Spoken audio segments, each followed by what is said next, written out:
This year, Egypt's largest leasing company, Incolease, found it had almost met its annual performance target 6 months early.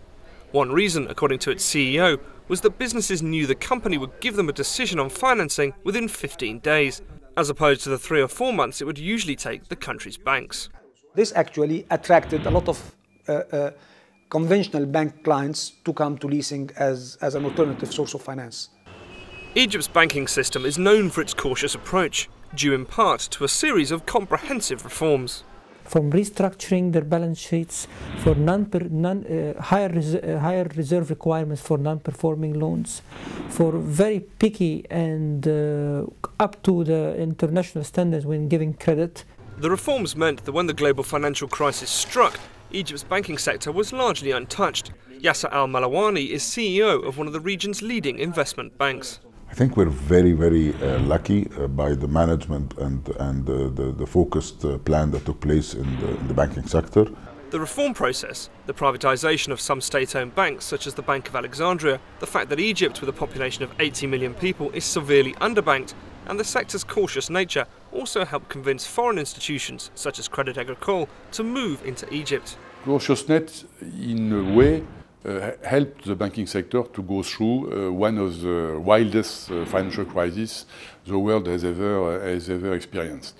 The changes to the banking industry were a key part of the government's reform programme, showing investors that Egypt was a place they could do business. Investors look for safety in terms of the transparency of the system, that they don't like surprises. They want to see ahead. They want to see commitment on part of the government. That's not to say, though, that the country's economy was unaffected by the global financial crisis. We have growth rates that have dropped from 7.2 to 4.5. But we have weathered the storm better than most. But Egypt needs bigger growth levels than that to address its high levels of poverty.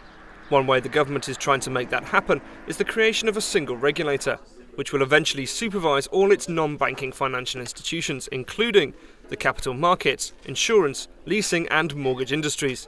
It will, according to the country's Minister of Investment, build on the current reforms. In governance, in prudential regulations, in enhancing supervision, but focusing on the role of the efficiency of financial intermediation, of mobilizing savings, of directing them to investments.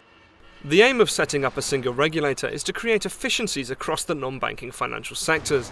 For example, the country's entire mortgage industry is currently not much more than $600 million, due amongst other reasons to such basic issues as proof of ownership. The government is now creating a definitive countrywide property database. Why we are surveying areas, one zone after the other, and creating a record for each property unit, apartment, piece of land, whatever, and this record shows who's the owner. The authority's new chairman maintains that the development of a mortgage industry will create synergies with other non-banking sectors. You have a growing mortgage market in Egypt. It's a market that needs to be insured. And just 1 week after the establishment of the new regulatory body, the National Bank of Egypt announced the creation of a new $1.8 billion mortgage fund. The insurance industry too, according to the chairman of the country's biggest insurance holding company, will also benefit. I think Egypt insurance sector is very promising, and I tell you why. We have 80 million people that, in my judgment, have been underinsured for a long time.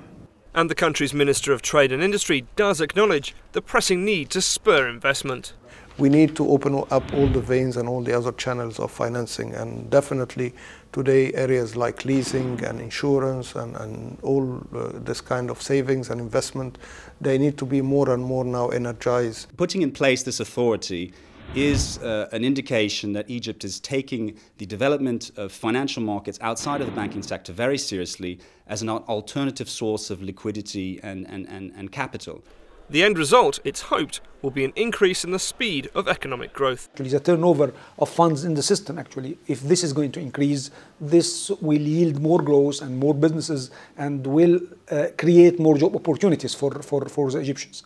And ultimately, this will be the acid test for the new authority, if the people in Egypt's streets see the reforms have made a positive difference to their lives.